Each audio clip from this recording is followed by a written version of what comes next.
6 പോത്തുകളും 3 ചീട്ടുകളും വെച്ച് ബെല്ലാരിയിലെ വ്യാപാരം തുടങ്ങിയാണ് ഞാൻ. എനിക്ക് 6 ലോഡല്ല 6000 ലോഡിന്റെ വ്യാപാരമുണ്ട്.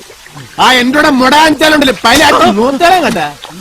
നീ എന്തിനു വിചാരിച്ച് ചെക്ക് പോസ്റ്റിലെ മൃഗ ഡോക്ടർക്ക് കായകൾ കൊടുത്ത് എന്റെ പോത്തുകൾക്ക് അന്തരാക്സ് ആണെന്ന് വന്ന് കുത്തിവെച്ച് കൊന്ന ഞാൻ പെട്ടിയും പടം മുടക്കി കാശിക്ക് വന്ന് വിചാരിച്ച തള്ള നിനക്ക് തെറ്റടേ. ഇത്രയും കാലം എന്റെ പോത്തുകളെ മേടിച്ചോണ്ടിരുന്ന സകല മുതലാളിമാരെ ഇങ്ങാട്ടി വിളിച്ചു വരുത്തി നല്ല പൊളപ്പം 30 ചെമ്പ് ബിരിയാണി വെച്ച് തീറ്റിച്ചിട്ടാണ് ഞാൻ വന്നിരിക്കുന്നത്. എന്തരായാലും നീ എന്നെ ഇങ്ങാട്ടി വിളിച്ചു വരുത്തിയ സ്ഥിതിക്ക് നിന്റെ കച്ചവടം പൊട്ടി താക്കോലുമായിട്ടേ ഞാൻ പോണുള്ളൂ. രാജുട്ട എഴുതി വാങ്ങിയിടെ ഇവന്റെ സാവരെ ജംഗമോ അല്ലേ അന്തരാസ് കൂന്തരാസ് അവന്റെ അമ്മേരെ തള്ള കലിപ്പ് തീരണില്ലല്ലേ.